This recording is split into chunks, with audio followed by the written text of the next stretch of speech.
61세의 박정숙 씨는 남편을 떠나보낸 지 어느덧 20년이 되어가는 여름날 오래된 집 정리를 시작했습니다.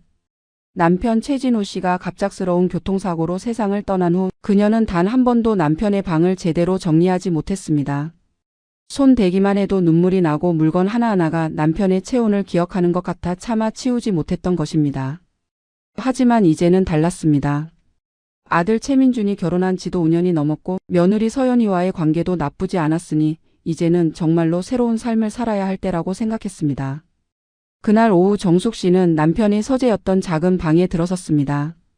먼지가 수북이 쌓인 책상 위에는 남편이 마지막으로 읽던 신문이 그대로 놓여 있었고 벽에는 가족 사진들이 빛바랜 채 걸려 있었습니다. 정숙 씨는 천천히 서랍을 열기 시작했습니다. 첫 번째 서랍에는 낡은 수첩과 볼펜들이, 두 번째 서랍에는 남편이 모았던 우표들이 담겨 있었습니다. 그리고 세 번째 서랍 가장 깊숙한 곳에서 그녀는 그것을 발견했습니다. 묵직한 무게의 검은색 휴대용 라디오였습니다. 라디오는 1980년대 제품으로 보였습니다. 플라스틱 표면은 누렇게 변색되어 있었고 안테나는 반쯤 부러져 있었습니다. 다이얼은 녹이 슬어 잘 돌아가지 않았고 스피커망은 먼지로 뒤덮여 있었습니다. 정숙 씨는 이 라디오를 본 적이 없었습니다. 남편이 숨겨둔 것일까요? 아니면 그냥 잊고 있었던 것일까요? 그녀는 건전지를 넣어보았지만 당연하게도 작동하지 않았습니다. 20년이나 방치된 낡은 기계가 작동할 리 없었습니다. 며칠 동안 정숙 씨는 그 라디오를 어떻게 처리할지 고민했습니다. 버리자니 남편의 물건이라 아깝고 그렇다고 계속 가지고 있자니 공간만 차지하는 고물이었습니다. 그녀는 결국 동네 고물상에 넘기기로 결정했습니다. 어차피 작동도 하지 않는 낡은 라디오 고물상 주인이라면 부품이라도 재활용할 수 있을 것이라고 생각했습니다. 고물상 주인 김철수 씨는 60대 후반의 과묵한 남자였습니다. 그는 라디오를 받아들고 간단히 살펴본 뒤 1,000원을 건넸습니다. 정숙 씨는 돈을 받으며 묘한 기분이 들었습니다. 남편의 물건을 돈으로 바꾼다는 것이 왠지 배신 같았지만 이미 결정한 일이었습니다. 집으로 돌아온 정숙 씨는 이상하게도 마음이 편치 않았습니다. 가슴 한구석이 텅 빈 것 같았고 무언가 중요한 것을 잃어버린 듯한 찝찝함이 계속해서 그녀를 괴롭혔습니다. 밤새 잠을 설쳤고 꿈속에서는 남편이 무언가를 말하려 하는데 목소리가 들리지 않는 악몽을 꾸었습니다. 다음 날 아침 그녀는 라디오를 다시 찾아올까 생각했지만 이미 고물상에 넘긴 물건을 다시 찾는다는 것이 창피하게 느껴져 참았습니다. 그러나 그 찝찝함은 사라지지 않았고 마치 남편이 그녀에게 무언가를 말하려는 것 같은 느낌이 계속해서 그녀를 짓눌렀습니다. 정숙 씨는 알지 못했습니다. 그 라디오가 단순한 고물이 아니라 20년 전 남편이 목숨을 걸고 남긴 마지막 진실의 열쇠였다는 것을 말입니다. 라디오를 넘긴 지 사흘째 되는 날 정숙 씨는 장을 보고 돌아와 저녁을 준비하고 있었습니다. 오후 5시쯤 낯선 번호로 전화가 걸려왔습니다. 화면에 표시된 번호를 보니 동네 고물상의 전화번호였습니다. 정숙 씨는 이상한 예감에 휴대폰을 들었습니다. 전화를 받자마자 김철수 씨의 다급한 목소리가 들려왔습니다. 그의 목소리는 평소와 달리 떨리고 있었고 무언가 중대한 일을 발견한 사람의 긴장감이 느껴졌습니다.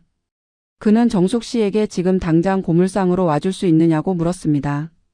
정숙 씨는 급히 외투를 걸치고 고물상으로 향했습니다. 해가 지기 시작하는 저녁 무렵 고물상 안은 어두컴컴했고 형광등 불빛만이 희미하게 공간을 밝히고 있었습니다. 김철수 씨는 작업대 위에 분해된 라디오를 펼쳐놓고 있었습니다. 플라스틱 케이스는 벗겨져 있었고 내부에 복잡한 회로와 부품들이 드러나 있었습니다. 그는 정숙 씨를 보자마자 작업대 한쪽을 가리켰습니다. 거기에는 먼지로 뒤덮인 작은 카세트 테이프가 놓여 있었습니다. 김철수 씨는 라디오를 분해하다가 우연히 이 테이프를 발견했다고 설명했습니다. 테이프는 라디오의 배터리 수납 공간 뒤쪽, 평소라면 절대 발견할 수 없는 깊숙한 곳에 숨겨져 있었습니다. 마치 누군가가 의도적으로 감춘 것처럼 말입니다. 테이프 케이스에는 아무런 라벨도 붙어 있지 않았고 투명한 플라스틱 케이스 너머로 갈색 테이프가 감겨 있는 것만 보였습니다. 김철수 씨는 이것이 뭔가 중요한 물건 같아서 연락했다고 말했습니다. 그는 오랜 세월 고물상을 운영하면서 수많은 물건을 다뤄봤지만 이렇게 은밀하게 숨겨진 물건은 처음이라고 덧붙였습니다. 정숙 씨는 떨리는 손으로 테이프를 집어들었습니다. 먼지를 털어내자 케이스 모서리에 희미하게 볼펜으로 쓴 글씨가 보였습니다. 글씨는 거의 지워져 있었지만 자세히 보니 남편의 필체였습니다. 거기에는 단 한 글자만 남아 있었습니다. 정이라는 글자. 자신의 이름 첫 글자였습니다. 정숙 씨의 심장이 미친 듯이 뛰기 시작했습니다. 이것은 우연이 아니었습니다. 남편이 일부러 자신을 위해 남긴 무언가였습니다. 20년 전 남편은 왜 이 테이프를 라디오 깊숙한 곳에 숨겨야 했을까요? 그리고 왜 아무에게도 말하지 않고 세상을 떠났을까요? 김철수 씨는 정숙 씨에게 테이프를 돌려주며 혹시 재생해 볼 수 있는 기계가 있느냐고 물었습니다. 정숙 씨는 고개를 저었습니다. 요즘 누가 카세트 테이프를 듣습니까?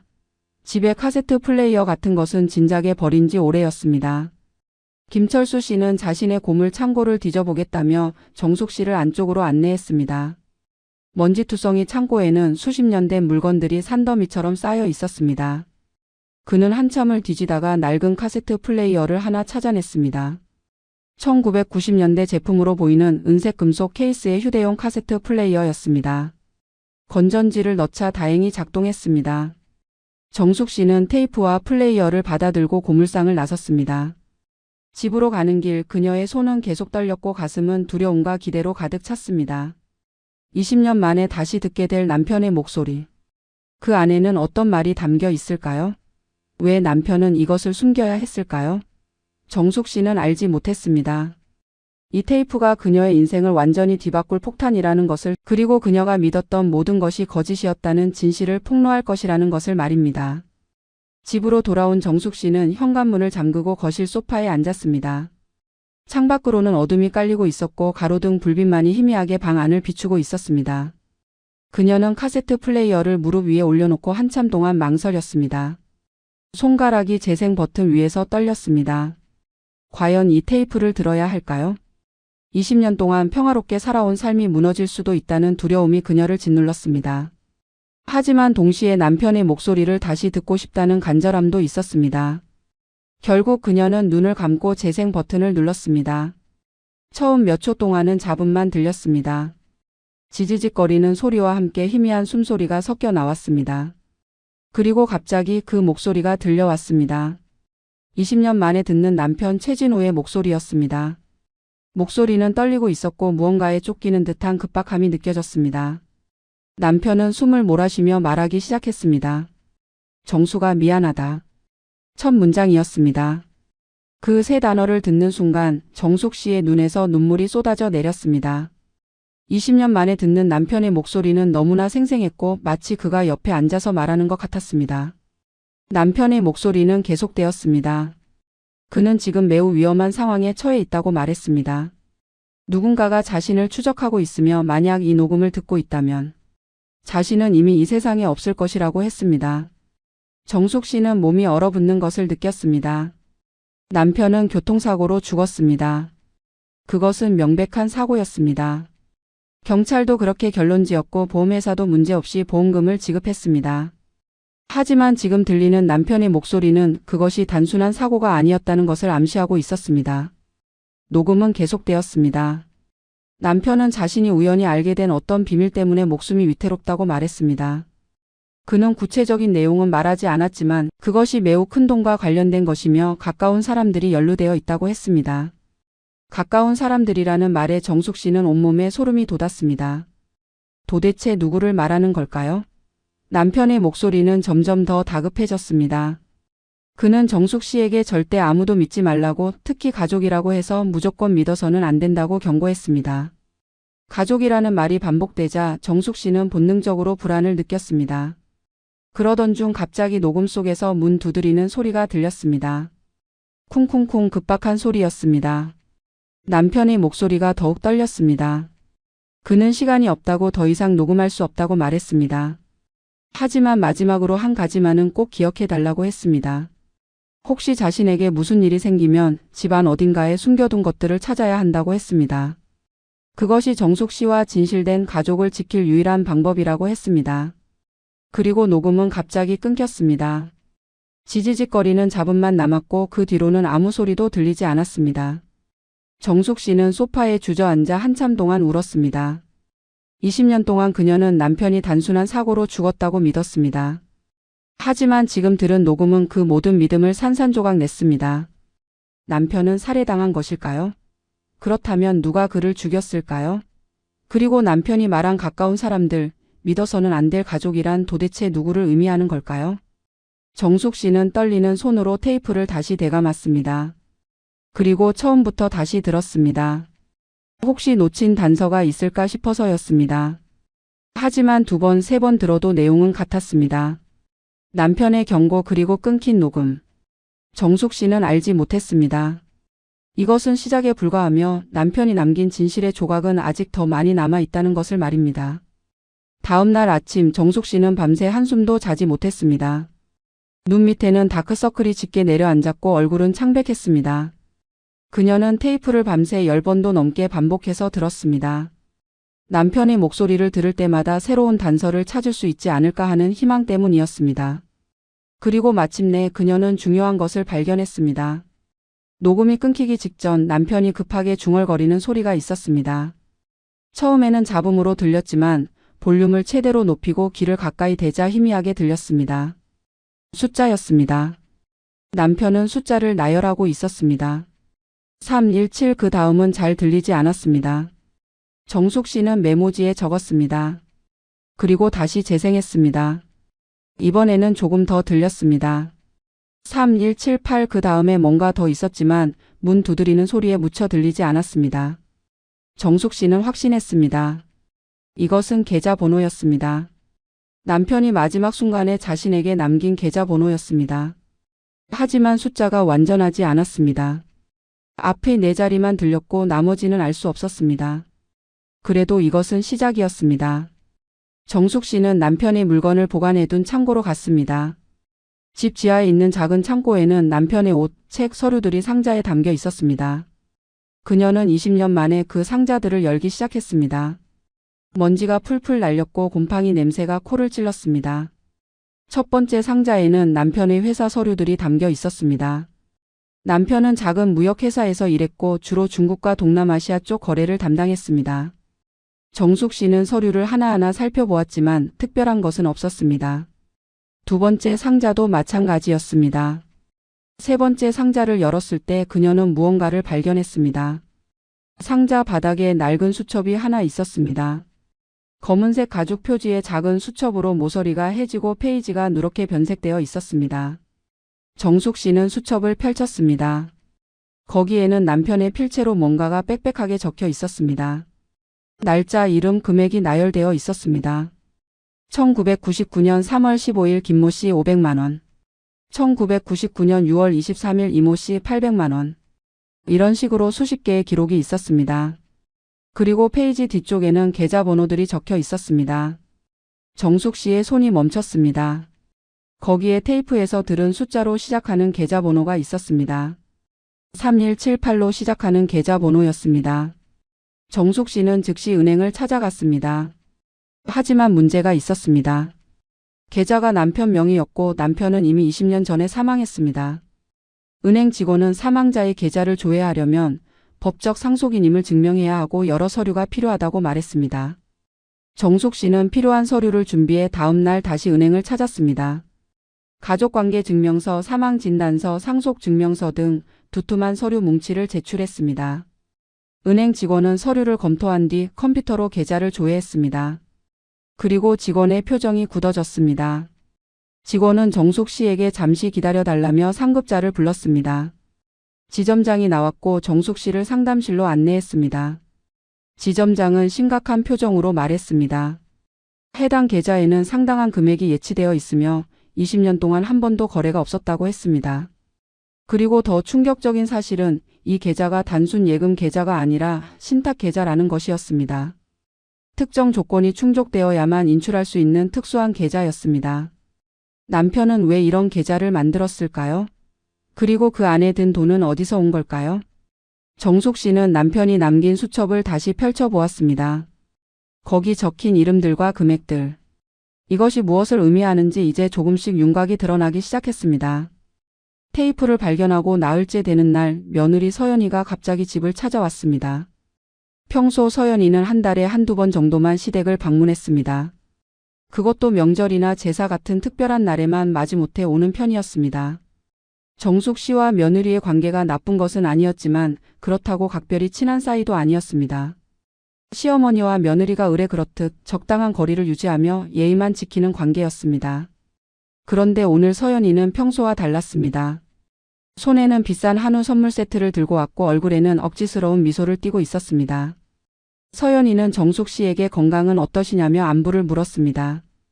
그리고는 집안을 둘러보며 혼자 계시니 청소하기 힘드시겠다고 자신이 도와드리겠다고 말했습니다. 정숙 씨는 이상했습니다. 5년 동안 시댁 청소를 거들겠다고 한 적이 단 한 번도 없던 며느리가 갑자기 이런 제안을 하다니요. 하지만 정숙 씨는 의심을 드러내지 않고 고맙다고 말했습니다. 서연이는 곧바로 청소를 시작했습니다. 하지만 그녀의 청소는 이상했습니다. 바닥을 쓸거나 먼지를 닦는 것이 아니라 서랍을 열어보고 장롱을 뒤지는 것이었습니다. 서연이는 대청소를 한다며 오래된 물건들을 정리하자고 제안했습니다. 그녀는 특히 시아버지의 유품이 보관된 방에 관심을 보였습니다. 정숙 씨가 최근에 그 방을 정리했다고 하자 서연이의 눈빛이 날카로워졌습니다. 그녀는 무심한 듯 물었습니다. 혹시 정리하면서 버린 물건이 있느냐고, 특히 오래된 전자제품 같은 것 말입니다. 정숙 씨는 순간 등골이 오싹했습니다. 며느리가 왜 하필 전자제품을 물어보는 걸까요? 설마 라디오를 알고 있는 걸까요? 정숙 씨는 애써 태연한 척하며 별거 없었다고 대답했습니다. 그냥 낡은 옷가지나 책 몇 권 정도를 버렸다고 말했습니다. 하지만 서연이는 쉽게 물러서지 않았습니다. 그녀는 계속해서 질문을 이어갔습니다. 혹시 라디오나 녹음기 같은 것은 없었느냐고, 시아버지께서 그런 것을 좋아하셨다는 얘기를 남편에게 들었다고 했습니다. 정숙 씨는 이상했습니다. 남편 최민주는 아버지가 돌아가셨을 때 겨우 25이었고 아버지의 취미나 물건에 대해 잘 알지 못했습니다. 그런데 며느리가 어떻게 시아버지의 취미를 알고 있다는 걸까요? 정숙 씨는 모른다고 잡아떼었습니다. 하지만 서연이는 포기하지 않았습니다. 그녀는 집 안 곳곳을 돌아다니며 계속 뭔가를 찾는 듯 했습니다. 창고 문을 열어보고 다락방도 올라가보고 심지어 베란다 창고까지 뒤졌습니다. 정숙 씨는 며느리의 행동을 지켜보며 점점 확신하게 되었습니다. 서연이는 분명 무언가를 찾고 있었습니다. 그리고 그것은 10중 8구 라디오 아닌 라디오 속에 숨겨진 테이프와 관련이 있을 것이었습니다. 그렇다면 며느리는 어떻게 그것의 존재를 알고 있는 걸까요? 20년 전 남편의 죽음과 며느리가 무슨 관계가 있단 말인가요? 오후 내내 집을 뒤진 서연이는 결국 아무것도 찾지 못한 채 돌아갔습니다. 하지만 떠나기 전 그녀는 정숙 씨에게 이상한 말을 남겼습니다. 혹시 앞으로 오래된 물건이나 중요해 보이는 서류 같은 것을 발견하면 꼭 자신에게 먼저 알려달라고 했습니다. 가족끼리는 비밀이 없어야 한다며 특히 돈이나 재산 관련된 것은 더욱 그렇다고 강조했습니다. 정숙 씨는 고개를 끄덕이며 그러겠다고 대답했지만 속으로는 절대 그럴 수 없다고 다짐했습니다. 남편의 녹음 속 경고가 떠올랐습니다. 가족이라고 해서 무조건 믿지 말라는 말. 이제 그 의미가 분명해졌습니다. 서연이가 떠나고 난 뒤 정숙 씨는 혼자 앉아 생각에 잠겼습니다. 며느리는 분명 뭔가를 알고 있었습니다. 하지만 어떻게 알게 된 걸까요? 그리고 왜 이제 와서 찾으려고 하는 걸까요? 20년 동안 아무런 움직임이 없다가 왜 하필 지금 자신이 라디오를 발견한 바로 이 시점에 나타난 걸까요? 정숙 씨는 소름이 돋았습니다. 혹시 며느리가 자신을 감시하고 있는 건 아닐까요? 아니면 누군가 며느리에게 정보를 흘리고 있는 건 아닐까요? 정숙 씨는 결심했습니다. 테이프를 안전한 곳에 숨겨야 한다고. 그리고 며느리의 정체를 알아내야 한다고. 남편이 목숨 걸고 남긴 진실을 밝혀내야 한다고 말입니다. 며느리가 다녀간 다음 날 정숙 씨는 다시 고물상을 찾았습니다. 김철수 씨에게 혹시 라디오에서 다른 것은 발견하지 못했느냐고 물어보기 위해서였습니다. 고물상에 도착하자 김철수 씨는 정숙 씨를 보자마자 반가워하며 안쪽으로 안내했습니다. 그는 정숙 씨가 오기를 기다리고 있었다고 말했습니다. 작업대 위에는 완전히 분해된 라디오가 놓여 있었고 그 옆에는 또 다른 카세트 테이프가 놓여 있었습니다. 정숙 씨는 숨이 멎는 것 같았습니다. 테이프가 하나 더 있었던 것입니다. 김철수 씨는 설명했습니다. 첫 번째 테이프를 발견한 후 혹시나 해서 라디오를 완전히 분해해봤다고 했습니다. 그리고 스피커 뒤쪽 회로 기판 아래 깊숙한 곳에서 두 번째 테이프를 발견했다고 했습니다. 이 테이프는 첫 번째 것보다 훨씬 더 은밀하게 숨겨져 있었습니다. 마치 누군가 절대 발견되어서는 안 되는 것처럼 말입니다. 김철수 씨는 이것이 보통 일이 아니라는 것을 직감했다고 했습니다. 40년 넘게 고물상을 운영하면서 이렇게 정교하게 물건을 숨긴 경우는 처음 본다고 했습니다. 두 번째 테이프 케이스에도 글씨가 있었습니다. 이번에는 증거라는 두 글자가 희미하게 적혀 있었습니다. 정숙 씨의 손이 떨렸습니다. 증거라니 무엇의 증거란 말입니까? 남편은 도대체 무슨 일에 휘말린 걸까요? 김철수 씨는 정숙 씨에게 조심스럽게 물었습니다. 혹시 위험한 일에 연루된 것은 아니냐고 필요하면 경찰에 신고하는 것이 좋지 않겠느냐고 했습니다. 하지만 정숙 씨는 고개를 저었습니다.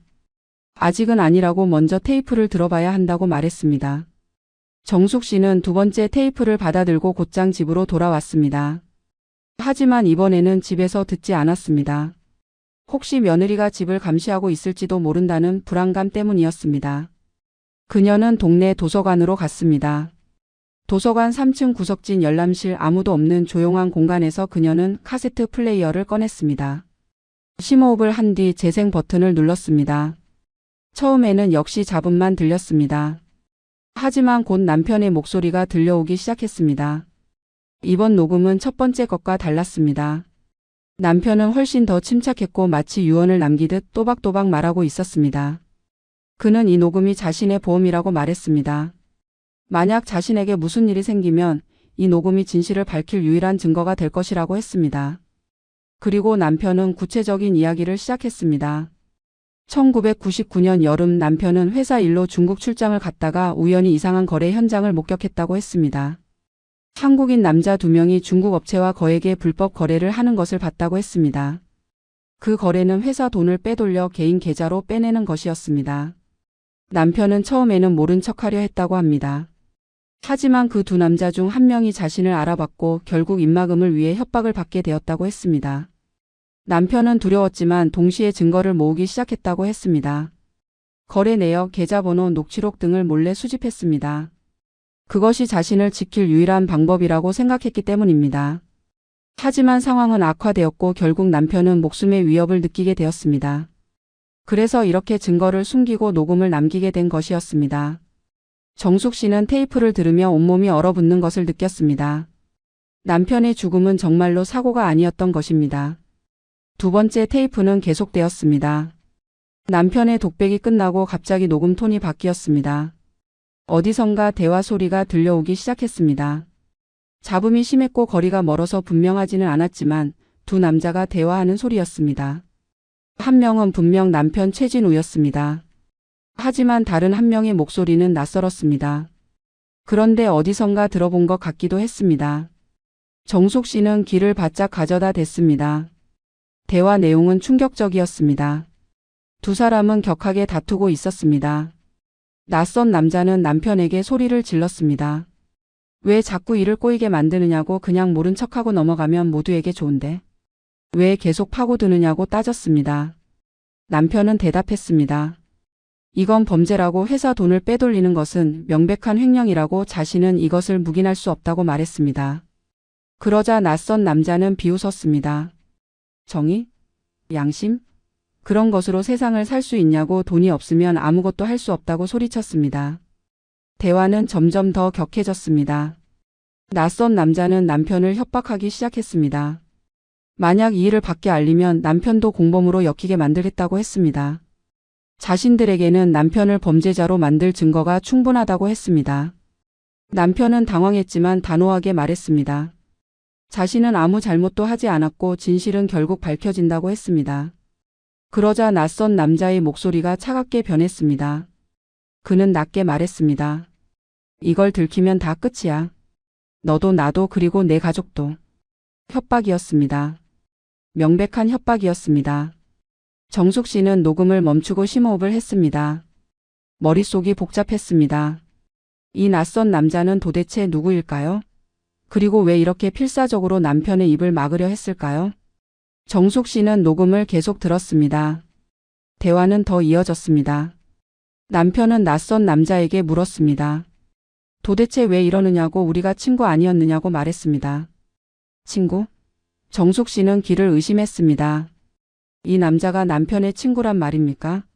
그렇다면 정숙 씨도 알고 있는 사람일 가능성이 높았습니다. 녹음 속에서 낯선 남자가 대답했습니다.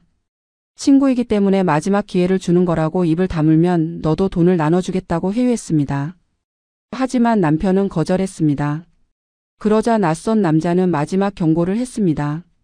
후회하게 될 거라고. 선택은 내가 한 거라고 말했습니다. 그리고 녹음이 끊겼습니다. 잠시 정적이 흐른 뒤 다시 남편의 목소리가 들렸습니다. 남편은 떨리는 목소리로 말했습니다. 방금 대화한 사람은 서태준이라고. 연희 오빠라고. 만약 자신에게 무슨 일이 생기면 그를 조사해 보라고 했습니다. 정숙 씨는 카세트 플레이어를 떨어뜨릴 뻔했습니다. 서태준. 며느리 서연이의 친오빠였습니다. 정숙 씨도 몇 번 만난 적이 있었습니다. 결혼식 때 그리고 명절 때 가끔 보았습니다. 40대 중반의 사업가로 겉으로는 성공한 사람처럼 보였습니다. 하지만 그가 20년 전 남편을 협박했던 바로 그 사람이었다니. 그렇다면 며느리도 이 일에 연루되어 있는 걸까요? 며느리가 어제 집에 와서 라디오를 찾았던 것도 이것 때문이었을까요? 정숙 씨는 온몸이 떨렸습니다. 자신이 믿었던 가족들이 사실은 남편을 죽음으로 몰고 간 사람들이었다는 진실이 너무나 끔찍했습니다. 정숙 씨는 도서관에서 나와 무작정 걸었습니다. 머릿속이 너무 복잡해서 집으로 바로 돌아갈 수가 없었습니다. 공원 벤치에 앉아 한참을 멍하니 있다가 문득 깨달았습니다. 아직 테이프가 끝나지 않았다는 것을. 그녀는 다시 카세트 플레이어를 꺼내 재생 버튼을 눌렀습니다. 서태준과의 대화 이후 또 다른 녹음이 이어졌습니다. 이번에는 남편이 혼자 조용히 말하고 있었습니다. 마치 유언을 남기는 것 같았습니다. 남편은 차분하게 말했습니다.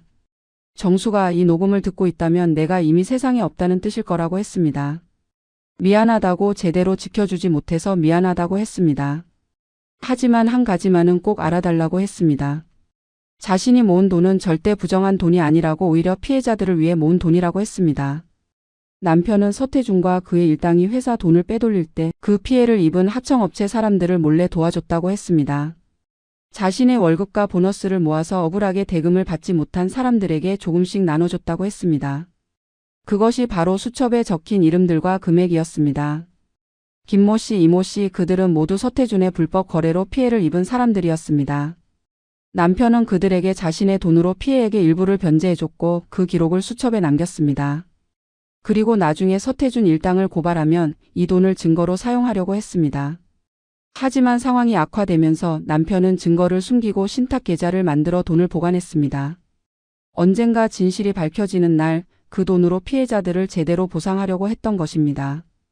남편의 목소리가 계속되었습니다. 그는 정숙 씨에게 경고했습니다. 혹시 며느리 쪽에서 뭐라 하면 절대 믿지 말라고 했습니다.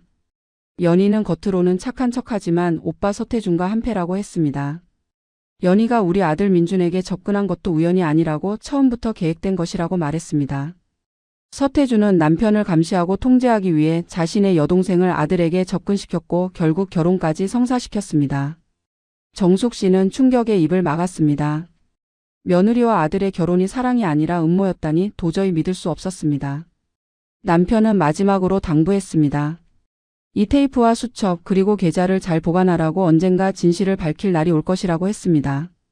그리고 민준이를 잘 지켜달라고. 아들은 아무것도 모르는 순진한 아이일 뿐이라고. 연희의 정체를 알면 큰 충격을 받을 테니 조심스럽게 알려달라고 부탁했습니다. 남편의 목소리는 점점 작아졌고 마지막에는 거의 속삭이는 수준이었습니다. 사랑한다고. 미안하다고. 꼭 행복하게 살라고 말하며 녹음이 끝났습니다. 정숙 씨는 공원 벤치에 앉아 소리 없이 울었습니다. 20년 동안 그녀는 남편이 평범한 사고로 죽었다고 믿었습니다. 하지만 진실은 달랐습니다. 남편은 정의를 지키려다 살해당했고 그 살인자들은 지금 그녀의 가족 행세를 하며 살아가고 있었습니다. 더 끔찍한 것은 사랑하는 아들이 그 음모의 한가운데에 있다는 사실이었습니다. 정숙 씨는 결심했습니다. 남편의 유언을 지키겠다고. 진실을 밝혀내겠다고. 그리고 서태준과 서연이를 반드시 법의 심판대에 세우겠다고 다짐했습니다. 하지만 어떻게 시작해야 할까요? 20년이나 지난 사건을 증거도 부족한 상황에서 어떻게 밝힐 수 있을까요? 정숙 씨는 아직 알지 못했습니다. 남편이 숨겨둔 것은 테이프 2개만이 아니라는 것을 말입니다. 다음 날 정숙 씨는 남편의 유품을 더 철저히 조사하기로 했습니다. 테이프가 2개나 있었다면 분명 더 많은 증거가 숨겨져 있을 것이라고 확신했습니다. 그녀는 창고로 내려가 남편의 상자들을 다시 꺼냈습니다. 이번에는 모든 물건을 하나하나 세심하게 살펴봤습니다. 책을 펼쳐 페이지 사이에 뭔가 끼워져 있지 않은지 확인했고 옷의 주머니를 모두 뒤졌으며 신발 안까지 손을 넣어봤습니다. 그리고 마침내 남편의 낡은 정장 안주머니에서 작은 USB를 발견했습니다. USB는 아주 오래된 모델이었습니다. 용량도 겨우 256MB밖에 되지 않았습니다. 정숙 씨는 급히 컴퓨터를 켰고 USB를 꽂았습니다. USB 안에는 여러 개의 폴더가 있었습니다. 문서, 녹취, 사진이라는 이름의 폴더들이었습니다. 정숙 씨는 떨리는 손으로 문서 폴더를 열었습니다. 거기에는 수십 개의 스캔 문서들이 있었습니다. 계약서, 거래 내역서, 통장 사본, 이메일 프린트물 등이었습니다. 정숙 씨는 하나하나 열어봤습니다. 문서들은 충격적인 내용을 담고 있었습니다. 서태준과 그의 동료들이 1998년부터 2000년까지 약 3년간 회사 자금을 빼돌린 구체적인 증거였습니다. 그들은 가짜 하청업체를 만들어 허위 계약을 체결하고 회사 돈을 그 계좌로 송금한 뒤 개인 계좌로 빼돌렸습니다. 총액은 무려 30억 원이 넘었습니다. 더 놀라운 것은 이 범죄에 연루된 사람이 서태준뿐만이 아니라는 사실이었습니다. 서연이도 공범이었습니다. 그녀는 오빠의 비서로 일하며 서류 위조와 계좌 관리를 담당했습니다. 정숙 씨는 녹취 폴더를 열었습니다. 거기에는 여러 개의 음성 파일이 있었습니다. 파일명은 날짜로 되어 있었습니다. 1999년 7월 15일, 1999년 8월 3일, 1999년 9월 22일 등이었습니다. 정숙 씨는 가장 최근 날짜인 2000년 2월 10일 파일을 재생했습니다. 남편이 돌아가신 날짜는 2000년 2월 15일이었습니다. 그러니까 이 녹음은 남편이 죽기 불과 닷새 전에 녹음된 것이었습니다. 녹음이 재생되기 시작했습니다. 어디론가 전화하는 소리가 들렸습니다. 그리고 서태준의 목소리가 들렸습니다. 그는 누군가와 통화하고 있었습니다. 서태준은 말했습니다.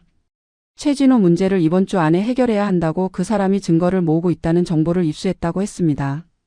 상대방이 뭐라고 말했는지는 들리지 않았지만 서태준의 대답으로 내용을 짐작할 수 있었습니다. 서태준은 말했습니다. 사고로 처리하라고, 깔끔하게 하라고, 절대 의심받으면 안 된다고 강조했습니다. 정숙 씨는 손으로 입을 막았습니다. 이것은 살인 교사였습니다. 명백한 살인 계획이었습니다. 녹음은 계속되었습니다. 서태준은 또 말했습니다. 사고가 나면 연희가 유족 행세를 하며 집안을 뒤질 것이고 그때 증거를 모두 찾아내서 없애버리면 된다고 했습니다. 그리고 만약 증거를 못 찾으면 장기적으로 최민중과 결혼을 유지하며 계속 감시하라고 지시했습니다. 정숙 씨는 소름이 돋았습니다. 며느리와 아들의 결혼은 정말로 음모였던 것입니다. 처음부터 끝까지 계획된 것이었습니다. 더 충격적인 내용이 이어졌습니다. 서태준은 전화 속 상대방에게 또 다른 계획을 말했습니다. 최진호가 죽으면 그의 명의를 도용해서 대출을 받을 것이라고 했습니다. 사망 사실을 금융기관에 신고하지 않으면 몇 년은 명의를 사용할 수 있다고, 그 사이에 최대한 많은 대출을 받아내라고 지시했습니다. 그리고 고액보험도 미리 가입시켜 놓았으니 사망보험금도 챙길 수 있을 것이라고 말했습니다. 서태준은 웃으며 말했습니다. 죽은 사람한테서 돈을 뽑아내는 것만큼 쉬운 일이 어디 있냐고, 어차피 본인은 항의도 못한다고 비웃었습니다. 정숙 씨는 너무나 분노해서 온몸이 떨렸습니다. 이 악마 같은 인간들이 남편을 죽이고도 모자라 남편의 명의를 도용해 돈까지 빼먹었다는 것입니다. 그렇다면 지난 20년 동안 남편 명의로 나온 각종 청구서와 독촉장들은 모두 서태준의 지시였던 것입니다. 정숙 씨는 몇 번이나 은행과 카드사로부터 남편 명의의 연체 통지를 받은 적이 있었습니다. 그때마다 이미 사망한 사람이라고 설명하고 정정을 요구했지만 계속해서 새로운 명의 도용이 발생했습니다. 이제야 그 이유를 알게 된 것입니다. 정숙 씨는 사진 폴더를 열었습니다. 거기에는 수십 장의 사진들이 있었습니다. 서태준이 중국 업체 관계자들과 만나는 사진, 돈 가방을 주고받는 사진, 위조 서류를 작성하는 사진 등이었습니다. 그리고 가장 충격적인 사진은 서연이가 오빠와 함께 찍은 사진이었습니다. 사진 속 서연이는 서류 뭉치를 들고 있었고 배경에는 비밀 작전 완료라고 쓰인 화이트보드가 보였습니다. 날짜는 1999년 11월이었습니다. 서연이가 정숙 씨의 아들 민준을 만나기 시작한 것이 바로 그 무렵이었습니다. 모든 퍼즐 조각이 맞춰졌습니다. 서태준은 회사 돈을 횡령했고 남편이 그 증거를 잡자 살해를 계획했습니다. 그리고 증거 인멸을 위해 여동생 서연이를 남편의 아들에게 접근시켰습니다. 결혼 후 서연이는 시댁을 감시하며 증거를 찾으려 했고 동시에 남편의 명의를 도용해 불법 대출과 보험 사기를 저질렀습니다. 20년 동안 이들은 완벽한 범죄를 저질렀다고 생각했을 것입니다. 하지만 남편이 남긴 증거들이 하나씩 드러나면서 이제 그들의 범죄가 세상에 밝혀질 날이 다가오고 있었습니다. 정숙 씨는 USB를 꼭 쥐고 다짐했습니다. 반드시 남편의 원수를 갚겠다고 서태준과 서연이를 감옥에 보내겠다고 맹세했습니다. 정숙 씨는 고민했습니다. 이제 증거는 충분했지만 어떻게 법적 조치를 시작해야 할지 막막했습니다. 20년이나 지난 사건을 경찰이 받아줄까요? 그리고 서태준과 서연이는 지금까지 아무 문제 없이 살아왔으니 분명 빠져나갈 구멍을 만들어 놨을 것입니다. 정숙 씨는 전문가의 도움이 필요하다고 판단했습니다. 그녀는 인터넷으로 형사 사건 전문 변호사를 검색했고 평판이 좋은 법률사무소를 찾아갔습니다. 변호사 이름은 강민석이었습니다. 50대 중반의 베테랑 변호사로 특히 경제범죄와 살인사건을 많이 다뤄본 사람이었습니다. 정숙 씨는 강 변호사의 사무실에서 모든 것을 털어놨습니다. 라디오에서 발견한 테이프, 남편의 녹음, USB 안의 증거들, 그리고 서태준과 서연이의 범죄 내역을 자세히 설명했습니다. 강 변호사는 테이프를 듣고 USB 파일을 확인하며 심각한 표정을 지었습니다. 그는 말했습니다. 이것은 단순한 사건이 아니라고 횡령, 명예도용, 보험, 사기 그리고 살인, 교사까지 연루된 중대 범죄라고 했습니다. 강 변호사는 즉시 행동에 나섰습니다. 먼저 경찰에 고소장을 제출하기 전에 추가 증거를 확보하기로 했습니다. 그는 사립탐정을 고용해 서태준과 서연이의 현재 재산 상황과 활동을 조사하도록 했습니다. 그리고 은행에 남편 명의로 개설된 모든 계좌와 대출 내역을 요청했습니다. 정숙 씨가 사망 사실을 신고했음에도 불구하고 여전히 남편 명의로 활동 중인 계좌가 여러 개 발견되었습니다. 이것은 명백한 명예 도용의 증거였습니다. 한 달 동안의 조사 끝에 강 변호사는 충격적인 사실들을 발견했습니다. 서태준은 지난 20년 동안 남편의 명의로 총 15억 원이 넘는 대출을 받았고 그 돈은 모두 서태준의 개인 계좌로 들어갔습니다. 또한 남편 명의로 가입된 고액보험이 3건이나 있었고 그중 2건은 이미 보험금이 지급되었습니다. 수익자는 모두 서연이였습니다. 서연이는 시어머니 몰래 남편 최민준을 설득해 서류에 도장을 찍게 했고 그렇게 보험금 총 5억 원을 가로챘습니다. 정숙 씨의 아들 민준은 아무것도 몰랐고 아내를 믿고 시키는 대로 했을 뿐이었습니다. 강 변호사는 준비가 끝났다며 정숙 씨에게 말했습니다. 이제 경찰에 고소하고 동시에 검찰에 직접 고발장을 제출하겠다고 했습니다. 증거가 워낙 명확해서 수사는 빠르게 진행될 것이라고 확신했습니다. 정숙 씨는 고개를 끄덕였습니다. 하지만 한 가지 걱정이 있었습니다. 아들 민준이었습니다. 아들은 아직도 서연이를 사랑하고 있었고 아내가 이런 범죄를 저질렀다는 사실을 알면 큰 충격을 받을 것이었습니다. 강 변호사는 조심스럽게 말했습니다. 진실은 언젠가 알아야 하는 것이고 늦으면 늦을수록 더 큰 상처가 될 것이라고 조언했습니다. 정숙 씨는 결심했습니다. 먼저 아들을 만나 모든 것을 말하기로 했습니다. 그날 저녁 정숙 씨는 아들을 집으로 불렀습니다. 며느리 서연이는 회사 일이 있다며 오지 않았습니다. 정숙 씨는 아들에게 테이프를 들려줬고 USB 파일을 보여줬으며 지난 20년 동안 밝혀진 모든 진실을 이야기했습니다. 아들 민주는 처음에는 믿지 않았습니다. 아내가 그럴 리 없다고 장모님 가족이 그럴 사람들이 아니라고 부정했습니다. 하지만 증거는 명백했습니다. 녹음된 목소리, 문서, 사진, 통장 내역 모든 것이 서연이의 범죄를 입증했습니다. 민주는 무너졌습니다. 자신이 믿었던 아내가 5년 동안 함께 살아온 아내가 사실은 아버지를 죽인 일가의 일원이었다는 사실을 받아들일 수 없었습니다. 하지만 현실은 냉혹했습니다. 민주는 어머니에게 물었습니다. 이제 어떻게 해야 하느냐고, 자신은 어떻게 살아가야 하느냐고 울먹였습니다. 정숙 씨는 아들을 껴안으며 말했습니다. 진실을 밝혀야 한다고, 아버지의 명예를 되찾아야 한다고, 그리고 더 이상의 피해자가 생기지 않도록 해야 한다고 다독였습니다. 일주일 후 강 변호사는 경찰에 고소장을 제출했습니다. 동시에 검찰에도 고발장을 보냈습니다. 경찰은 즉시 수사에 착수했고 서태준과 서연이를 소환했습니다. 두 사람은 처음에는 모든 혐의를 부인했습니다. 하지만 정숙 씨가 제출한 테이프와 USB의 증거는 너무나 명확했습니다. 서태준의 목소리가 담긴 살인교사 녹음 횡령 증거, 문서 명예 도용 내역, 보험 사기 정황, 모든 것이 완벽하게 보존되어 있었습니다. 검찰은 두 사람을 구속했고 본격적인 수사가 시작되었습니다. 수사 과정에서 추가 범죄 사실들이 드러났습니다. 서태준은 지난 20년 동안 여러 명의 명의를 도용해 총 50억 원이 넘는 돈을 빼돌렸습니다. 그리고 그 돈으로 호화로운 생활을 하며 여러 개의 부동산을 구입했습니다. 서연이도 남편 몰래 시아버지 명의로 받은 보험금과 대출금으로 명품을 사 모으고 고급차를 구입했습니다. 검찰은 두 사람에게 살인교사, 횡령, 사기, 명예도용, 문서 위조 등 총 15개 혐의를 적용했습니다. 재판은 6개월 동안 진행되었습니다. 정숙 씨는 매 공판마다 방청석에 앉아 재판을 지켜봤습니다. 아들 민준도 어머니 옆에 앉아 있었습니다. 그는 이미 서연이와 이혼 절차를 시작했고 모든 재산 분할을 포기하는 대신 빠른 이혼을 원했습니다.